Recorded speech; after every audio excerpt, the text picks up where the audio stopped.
অনুপ্রবেশকারীদেরকে নিয়ে ক্ষোভ, একই সঙ্গে বলেছেন যে ওনারা ক্ষমতায় এসে সুপ্রিম কোর্টের বিচারপতিকে দিয়ে দুর্নীতির তদন্ত করাবেন। যাকে পাশে বসিয়ে বলতে সেই তো সক্রিয় দুর্নীতিগ্রস্ত।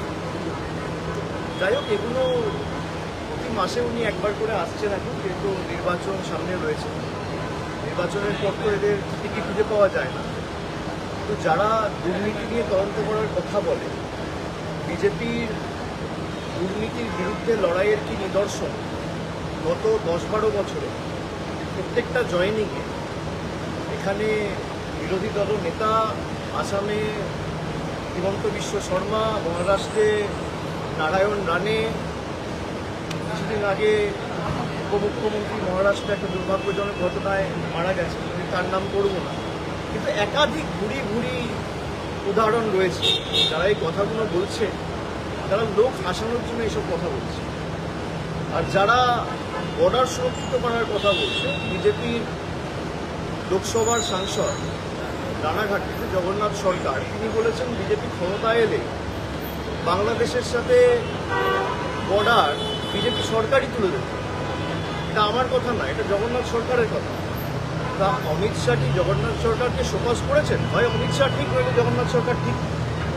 যদি অমিত শাহ ঠিক হয় তাহলে জগন্নাথ সরকারকে শোকজ করা উচিত। আর যদি জগন্নাথ সরকার ভুল হয় আর অমিত শাহ ঠিক হয়, তাহলে স্পষ্ট করে বিজেপি নেতৃত্বের বলা উচিত। দুটোর মধ্যে তো একটাও হয়নি। কিন্তু লোক হাসানো ছাড়া আর কিছু না। अभिषेक अमित शाह कह रहे हैं कि 38% से कब 45% वोट हो जाएगा। दीदी आपको समझ में भी नहीं आएगा। रावण भी सोचे थे राम उनको हरा नहीं सकते। रावण भी सोचे थे राम उनको हरा नहीं सकते, लंका क्रॉस करके नहीं आ सकते।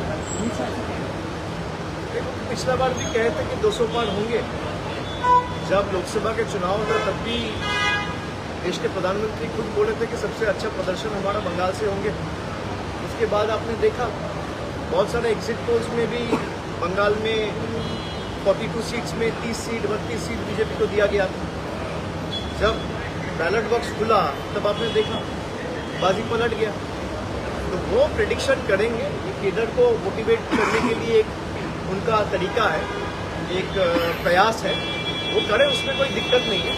लेकिन मैंने जो बोला है कि आप कुछ भी कर दो, बंगाल में तृणमूल को आप वीक नहीं कर पाओगे, क्योंकि आपने 5 साल 7 साल 10 साल में आप हर बार आते हो। हम लोग जा रहे हैं रिपोर्ट कार्ड लेके, आपका रिपोर्ट कार्ड आप बताइए ना, बंगाल के लिए आपने क्या किया। भाई अगर देश का गृह मंत्री आता है या देश का प्रधानमंत्री आता है, बंगाल के लोग तो खास करके जो बंगाल में रहते हैं वो तो यही चाहेंगे कि हमारे लिए क्या किया उसके रिपोर्ट कार्ड बताएं। भाई आपने कितना लोगों को घर दिया, कितना लोगों को रास्ता दिया, कितना लोगों को पानी दिया, कितना गांव में रास्ता बनाया, कितना पानी का प्रोजेक्ट में जल जीवन मिशन में आपका जो पैसा है वो आपने कितना छोड़ा। वो सब लेके तो कोई बात नहीं है, खाली घुसपैठ। भाई घुसपैठ का नमूना क्या है? अमर्त्य सेन। घुसपैठ का नमूना है झूलन गोस्वामी। घुसपैठ का नमूना है मोहम्मद शामी, दीपक अधिकारी। जो बीजेपी के नेता अमर्त्य सेन को नहीं छोड़ता है, हमारे यहाँ पे जो रेवोल्यूशनरीज है उनको नहीं छोड़ता है, उनसे आप क्या ही आशा रखिएगा। আজকে মতুয়ানি একই কথা বলছেন যে ভয় পাওয়ার কোনো কারণ নেই। 10 লক্ষ কোটি টাকা বাংলা সরকারকে দিয়েছি, কোথায় গেল সেটা প্রকাশ করুন, শ্বেতপত্রটা প্রকাশ করুন। 10 লক্ষ কোটি টাকা কি খাতে দেওয়া হয়েছে নাকি? আর গত 10 বছরে বিশেষ করে বিজেপি যবে থেকে ক্ষমতায় এসেছে 2014 থেকে 2012 বছরে বাংলা থেকে তারা কত টাকা নিয়ে গেছে। আমি 7 বছরের একটা পরিসংখ্যান আপনাদের দিয়েছি, সেখানে আমি মানে অর্থবর্ষ ভেঙে ভেঙে ফিনান্সিয়াল ইয়ার ধরে ধরে আপনাদের বলেছি যে গত 7 বছরে বিজেপি বাংলার মাটি থেকে ডাইরেক্ট এবং ইনডাইরেক্ট ট্যাক্সের মাধ্যমে, ইনকাম ট্যাক্স জিএসটির মাধ্যমে আমাদের বাংলা থেকে খালি 6.5 লক্ষ কোটি টাকা নিয়ে গেছে। আমি তো তথ্য পরিসংখ্যান সামনে রেখেছি। আপনি কোথায় কত টাকা দিয়েছে, আর 2021-এর নির্বাচনে আপনি হারার পর বাংলার কটা লোককে বাড়ি দিয়েছেন, কটা গ্রামীণ রাস্তা করেছেন, আর কটা 100 দিনের জব কার্ড হোল্ডারের ডাইরেক্ট ব্যাঙ্ক অ্যাকাউন্ট করে আপনি ব্যাঙ্ক অ্যাকাউন্ট ট্রান্সফার করে তাদের অ্যাকাউন্টে টাকা পৌঁছেছেন। আপনি শ্বেতপত্রটা প্রকাশ করুন। 10 লক্ষ কোটি না, আমি বলছি 5 বছরে এই 3-4টে কাজ যেটা বললাম, 10 পয়সার হিসাব বিজেপি। তারা 10 লক্ষ কোটি টাকা বলছে, তো আমি 10 পয়সার হিসাব চাইছি যে 21 থেকে 26 আপনি কটা 100 দিনের জব কার্ড হোল্ডারকে, যারা আবাস যোজনার প্রকৃত প্রাপক, অ্যাকচুয়াল বেনিফিশিয়ারি, যাদের আবাস প্লাস তালিকায় নাম ছিল, কজনকে ক পয়সা দিয়েছেন? 60% টাকা দেওয়ার কথা কেন্দ্র। আপনি গ্রামীণ রাস্তায় ক পয়সা দিয়েছেন গত 4-5 বছর? আপনি আবাসে কত টাকা দিয়েছেন গত 4-5 বছর? তালিকা প্রকাশ করুন। মানুষের জলের টাকা এরা আটকে রাখে। জল জীবন মিশনে প্রায় 2525 কোটি টাকা এই বছরে আটকে রেখেছে, জল দেয় না। এসআইআর হবে, নিয়ম মেনেই হবে, এবং মতুয়াকে আপনারা ভয় দেখানোর চেষ্টা করছেন, তাদের ভয় পাওয়ার কোনো কারণ নেই। একই রেফারেন্সে দুটো কথা উল্লেখ করছেন। আরে ওদের নেতারাই তো বলেছে মতুয়া ভাইদের যদি নাম বাদ দেয় বাদ দেবে। তৃণমূলকে আক্রমণ না করে বিজেপি আগে ডিসিপ্লিনারি অ্যাকশন, যে বিজেপির সাংসদরা মতুয়ার বিরুদ্ধে কথা বলে, মতুয়াকে ভয় দেখাচ্ছে কে? শান্তনু ঠাকুর, অসীম সরকার। বাংলায় কে বলেছিল এসআইআর ঘোষণা হওয়ার আগে যে 1 কোটি লোকের নাম বাদ যান? তা মানুষকে ভয় দেখাচ্ছে কে? তৃণমূল তো বলেনি। বিজেপির নেতারাই তো বলেছে 1 কোটি লোকের নাম বাদ যান। বিজেপির নেতারাই তো বলেছে ড্রাফট লিস্ট পাবলিশ হওয়ার পর দেখবেন সংখ্যাটা যখন অ্যাকচুয়াল বেরোবে, ফাইনাল ভোটার লিস্টে 1 কোটি নামই বাদ যাবে। বিজেপি তো টার্গেট সেট করে দিচ্ছে ইলেকশন কমিশনের জন্য। এরা কিভাবে কথা বলে? এরা তৃণমূলকে আক্রমণ করছে, মতুয়া ভাইদের ভয় দেখিয়েছে কে? কেউ বলেছে 1 লক্ষ নাম বাদ গেলে বাদ যাবে, কেউ বলেছে 5 লক্ষ মতুয়া ভাইদের নাম বাদ গেলে বাদ যাবে, কেউ বলছে 1 কোটি বাঙালির নাম বাদ যাবে। যারা আমাদের রোহিঙ্গা বাংলাদেশি বলে দাগিয়ে দিয়েছিল, আজকে ড্রাফট লিস্ট থেকে যে 58 লক্ষ লোকের নাম বাদ গেছে, তাদের মধ্যে কতজন রোহিঙ্গা আর কতজন বাংলাদেশি? আজকে তো 1 মাস হলো। আমি 31শে ডিসেম্বর দিল্লিতে গেছিলাম নির্বাচন কমিশনের সাথে বৈঠক করতে।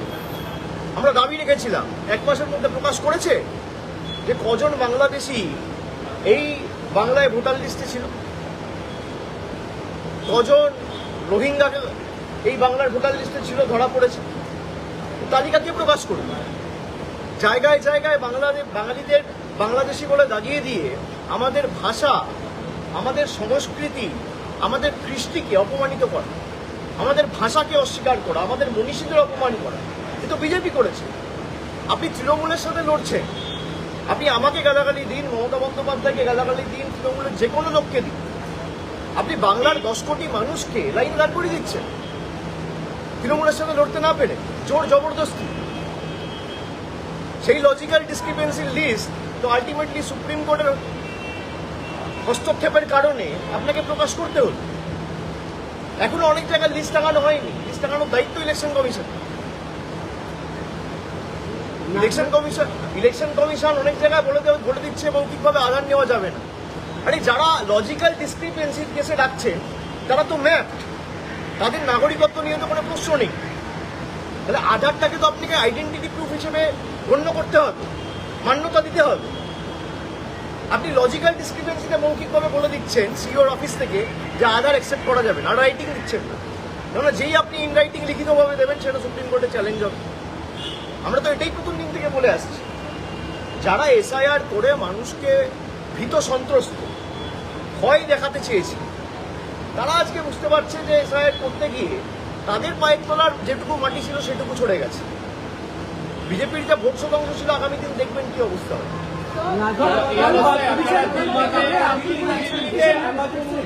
बजट से कुछ एक्सपेक्टेशन है? একজনই बजट से आपका बजट में बोले কি আরেকবার বলুন। নাজিরাবাদের আনন্দপুরের সাম্প্রতিক মর্মান্তিক ঘটনার কথা উল্লেখ করে উনি বলেছেন এটা মুখ্যমন্ত্রী ভ্রষ্টাচারের ফল। একটু অ্যাড করে দিচ্ছি। বলেছেন যে এই মালিক বিদেশ সফরে গেছিলেন মুখ্যমন্ত্রীর সঙ্গে, এই ঘটনাকে তিনি And he said that if BJP comes to power, that is a BJP. নীরব মোদী গেছিল মোদীর সাথে। একজন শিল্পপতি হিসেবে স্টেট গভর্নমেন্টের ডেলিগেশনে শিল্পপতিরা যাবে না তো কারা যাবে? আমি সেটাকে সমর্থন করছি। একটা ঘটনাকে নিয়ে পলিটিক্স করে, এটা বিজেপির কায়দা। বিজেপি শকুনের মৃতদেহ খোঁজে আর মৃত্যুর রাজনীতি করে, শকুনের মতো লাশের রাজনীতি। আমি সংবাদ মাধ্যমকে অনুরোধ করবো যে আপনারা তো সমাজের চোখ কান হিসেবে কাজ করে, আপনারা সরকার সমাজের চোখ কান হিসেবে কাজ করে। কোথাও যদি একটা ভুল ত্রুটি হয়, আমাদের সকলকে ঐক্যবদ্ধ হয়ে সহযোগিতা করে একে অপরের সাথে যাতে এই ধরনের ঘটনার পুনরাবৃত্তি না হয়, আমাদের এটা সুনিশ্চিত করতে হবে। অমিত শাহ বলছেন যে আনন্দপুরে যে ঘটনা ঘটেছে তার জন্য মমতা বন্দ্যোপাধ্যায় দায়ী, 1 মাস আগে গোয়ায় যে ঘটনা ঘটেছে তার জন্য তাহলে নরেন্দ্র মোদী দায়ী। পানীয় জল খেয়ে 25 জন মারা গেছে ইন্দোরে, তার জন্য নরেন্দ্র মোদী দায়ী। একটা দুর্ভাগ্যজনক ঘটনাকে নিয়ে একটা মানুষ কত নিচে নামতে পারে যে এই জিনিসগুলোকে নিয়ে রাজনীতি করছে। একটা প্রাইভেট গোডাউন, তার মধ্যে কে কি পরিস্থিতিতে আছে সরকারের পক্ষে এটা দেখা সম্ভব নয়। সরকার খবর পেয়ে ফায়ার ডিপার্টমেন্ট থেকে শুরু করে জেলা প্রশাসন যথেষ্ট সক্রিয়তার সাথে কাজ করেছে। যাদের গাফিলতির কারণে এই দুর্ভাগ্যজনক ঘটনা ঘটেছে, সেই গোডাউনের মালিক এবং ওয়াও মোমোর ম্যানেজমেন্টের দায়িত্বে যারা ছিলেন তাদের সবকটাকে সরকার অ্যারেস্ট করেছে, ব্যবস্থা নিয়েছে। এবং এর উপরেও যদি কেউ থাকে, আমরা চাই কেউ যদি এর সাথে ইনভলভ থাকে, সে যত বড় শিল্পপতি হোক, সরকার কাউকে স্পেয়ার করবে না। যারা মমতা বন্দ্যোপাধ্যায়ের সাথে বিদেশ সফরে গেছেন বলে একটা দুর্ভাগ্যজনক মর্মান্তিক বেদনাদায়ক ঘটনাকে নিয়ে রাজনীতি করছে, তাহলে যে নীরব মোদী মেহুল চোকসির বিরুদ্ধে ভারতকে সর্বশান্ত করে 15,000 20,000 কোটি টাকার ঋণ নিয়ে দেশ থেকে পালিয়ে যাওয়ার অভিযোগ রয়েছে, তারা তো নরেন্দ্র মোদীর সাথে বিদেশ সফরে গেছে। ওয়ার্ল্ড ইকোনমিক ফোরামে মোদীর সাথে কার ছবি আছে? নীরব মোদীর ছবি নেই।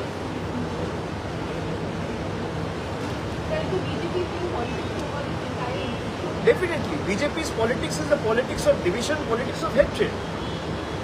And no one should politicize an unfortunate incident. Everyone, irrespective of their political differences, caste, creed and religion, should unite.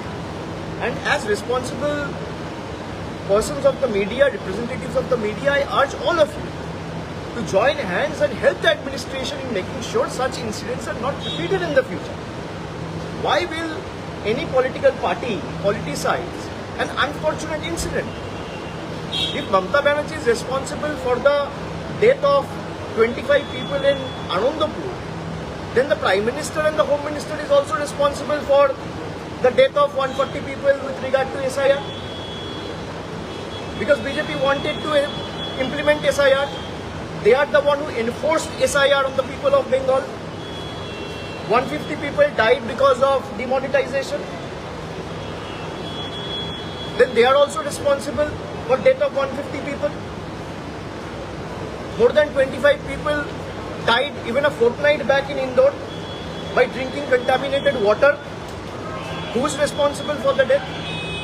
When you're pointing one finger on other, you also have to understand that there are 3 fingers which are pointing towards yourself. So BJP should try and fight Trinamool on development, on political issues, rather than spreading their bigotry and propagating their message of hatred and divisiveness. And time and again I have said that Amit Shah is the most unsuccessful and failed Home Minister India has seen from the time we have gained independence. Abhishek, If you are having to implement SIR, only one person is responsible, that is Mr. Amit Shah, the Home Minister of this country. But how is someone entering our border if the border is secured and is being guarded by BSF, which comes under the purview and jurisdiction of the Home Ministry? The CISF comes under the purview and jurisdiction of the Home Ministry. How is coal pilferage taking place? Those collieries are being guarded by CISF. Who is responsible? You are the most unsuccessful Home Minister after independence that the country has ever seen. So rather than politicizing an unfortunate incident, try and extend help and make sure such incidents are not repeated. Government কোনোদিন একজনের বাড়িতে ঢুকে তার বাড়িতে শোয়ার ঘরের খাটটা ঠিক জায়গায় আছে কিনা, কিচেনের সিলিন্ডারটা ঠিক জায়গায় আছে কিনা, এটা ইনশোর করতে পারে না। একটা দুর্ভাগ্যজনক ঘটনা ঘটে যাওয়ার পর সরকার কি করে? যেমন আরজিকর ঘটনা নিয়ে অনেক তথ্য বিশেষ করে সমাজ মাধ্যমে অনেকে ছড়িয়েছে। পরবর্তীকালে যেটা কলকাতা পুলিশ 24 ঘন্টায় করেছে সেটা সিবিআইকে করতে 1 বছর লেগেছে। এবং দুদিন আগে আমি দেখলাম যে সিবিআইয়ের দায়িত্বে যিনি ছিল, আরজি কর ইনসিডেন্টে যিনি তদন্তের দায়িত্বে ছিল, তাকে পুরস্কার দেওয়া হয়েছে, প্রেসিডেন্টস মেডেল দেওয়া হয়েছে। তো এরা যে এইসব বিষয়গুলো নিয়ে স্পর্শকাতর বিষয়গুলো নিয়ে রাজনীতি করে, বিজেপিকে আমি বলবো যে আরজি করের পরে আমরা অপরাজিতা বিল এনেছি, যেখানে পারিপার্শ্বিক কোনো প্রমাণ যদি কোনো অভিযুক্তর বিরুদ্ধে থাকে, ট্রায়াল কমপ্লিট করে 50 দিনে তার ক্যাপিটাল পানিশমেন্ট হবে। সেই বিল আজকেও প্রেসিডেন্ট আটকে রেখেছে। কেন পাস করছে না? কেন সেই বিলে অ্যাসেন্ট দিচ্ছে না? কেন? আমরা তো ক্যাবিনেট থেকে পাস করিয়ে রাজ্যপালের কাছে বিল পাঠিয়ে দিয়েছি আজ থেকে প্রায় 1.5 বছর আগে। সেই বিল যদি পাস হয়, সব থেকে বিপদ হবে বিজেপি, সব থেকে বেশি বিপদ হবে বিজেপি। সব ধর্ষকগুলো বিজেপিতে। বিলকিস বানুর ধর্ষকদের যখন যারা বেলে ছাড়া পেয়ে বাইরে বেরোলো, এদেরকে মালা পরিয়ে বিজেপির গুজরাটের নেতারা বরণ করেছিল। এই দৃশ্য কি ভারতবর্ষের মানুষ ভুলে গেছে? যারা বিভাজনের রাজনীতি করে, গীতা পাঠ করতে গিয়ে এখানে ব্রিগেড প্যারেড গ্রাউন্ডে একজন পেটের দায়ে চিকেন প্যাটিস বিক্রি করছে বলে তাকে উদম মারা হয়েছিল। পুলিশ ব্যবস্থা নিয়েছিল এবং সেখানে অভিযুক্তরা বেল পাওয়ার পরে তাদেরকে সম্বর্ধনা দিয়ে উত্তরীয় পরিয়ে বিজেপির মঞ্চে ডেকে বরণ করা হয়েছে। সেই বিজেপির কাছে আমরা সমাজের সম্প্রীতি, উন্নয়ন, ডেভেলপমেন্টের গল্প শুনবো? আমার फाइट मिस हुई किस चीज का? बजट है कल, बजट के लिए जा रहे हैं, पहले बजट पेश करें, उसके बाद I be speaking on the general budget. कुछ भी अगर मुझे बोलना होगा आई बी स्पीकिंग। এক একজনকে 3টে করে প্রশ্ন করে। কমিউনিস্টরা এর আগে অনেক ভালো ছিল, এই কথা বলেছেন। অমিত শাহ বাংলার ইতিহাস জানে না। কিছুটা দিন তো জেলে কাটিয়েছেন, সেখানে যদি সময় করে বাংলার ইতিহাসটা পড়তে, সিপিএম আমলে কিভাবে মানুষ অত্যাচারিত হয়েছে অমিত শাহর ধারণা নেই। অমিত শাহ বানতলা, ধানতলা, ছোটআঙারিয়া, চমকাইতলা, সিঙ্গুর, তাপসী মালিক এগুলো জানে না। অমিত শাহকে আগে বাংলার ইতিহাস পড়ে আসতে বলি, সিপিএম কিভাবে অত্যাচারিত করেছে বাংলার মানুষকে, আর একের পর এক গণহত্যার ঘটনা।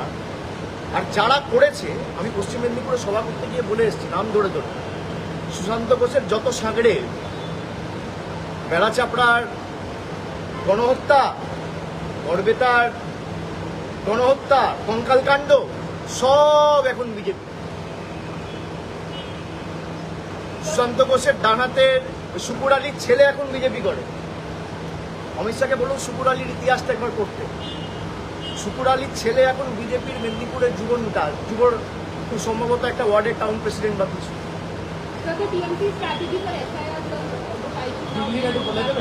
There is no strategy. We have tried to stand beside the people and extend every possible help that we have at our disposal. At the same time, we have been extremely vocal about SIR in the parliament. We are also taking it up legally. Trinamool Congress is the only party which has taken it up in the Supreme Court and filed a petition. We have also mentioned this last week and filed another intervening application bringing before the court how the Election Commission has been flouting the guidelines that has been laid in the last Supreme Court order. It is supposed to come up for hearing next week. We will continue to put our might and fight it both inside the court and inside the parliament and also on the ground. রওনা হয়েছেন যাদেরকে মৃত দেখানো হয়েছিল, বেঁচে আছে, আপনার সবার অধিকার আছে। কি হবে কর্মসূচিতে? আপনারা জানেন যে আগামীকাল মুখ্যমন্ত্রী দিল্লি যাবেন, তার নির্দিষ্ট কিছু কর্মসূচি রয়েছে। সেখানে আগামী 2 তারিখ নির্বাচন কমিশনের সাথে আমাদের বৈঠক রয়েছে। সেখানে 15 জনের একজন প্রতিনিধি দল যাবে মমতা বন্দ্যোপাধ্যায়ের নেতৃত্বে, এবং খুব সম্ভবত বেলা 4টের সময় আমাদের মিটিং দেওয়া হয়েছে, মিটিংয়ের সময় দেওয়া হয়েছে। আমরা সেখানে যাব এবং পরবর্তী আমাদের দিল্লির কর্মসূচি যা হবে সেটা দিল্লিতেই ঘোষণা করা হবে। Thank you.